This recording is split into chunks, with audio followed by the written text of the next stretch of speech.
Hello, everyone. Thank you for joining us today. Our devotional is from Philippians 1:27, and what it says is this: "Only let your manner of life be worthy of the gospel of Christ, so that whether I come and see you or am absent, I may hear of you that you are standing firm in one spirit, with one mind, striving side by side for the faith of the gospel." So when I hear this, I'm so encouraged by Paul and Timothy's instruction and challenging these people to be at one with each other in the gospel. And it encourages me because he's saying, Paul and Timothy are saying, hey, even when we're not around, we need you to behave in a certain way that's worthy of the gospel of Jesus Christ. Like, you need to not be living it just when people are looking, but also when people aren't looking, because someone is always watching.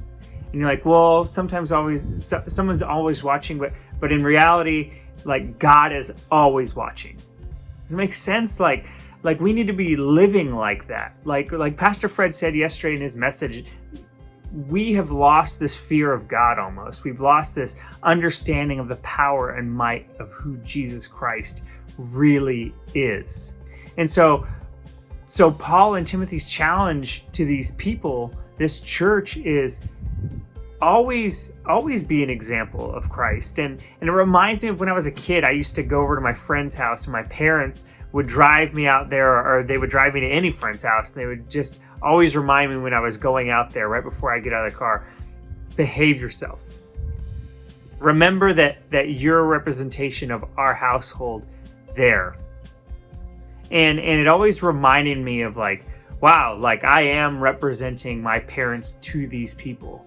And not only that, like, as I grew older, I started realizing not only am I representing my family to other people, but I'm also representing Christ, like, to everyone around me. And so I need to be worthy of being called a Christian, and I need to live my life that way. And the other thing it says is be one with each other. Like, as Christians, be one. That's so hard, especially like today, day before the election day, where we're in a country that's so divided on things. Let us as Christians remind ourselves what is truly important. What is truly important is the gospel of Jesus Christ and making his name known in this world. So I encourage you today, live like God is watching you, right? Live like God is seeing all the things that you're saying, all the things that you're thinking. Like, remind yourself that God is watching you, and be worthy of that calling, and be one with your brothers and sisters, regardless if you have different beliefs in certain political areas or stances on different things. Remind yourself that you are one because you both believe in the gospel of Jesus Christ. I love you all. Have a great day.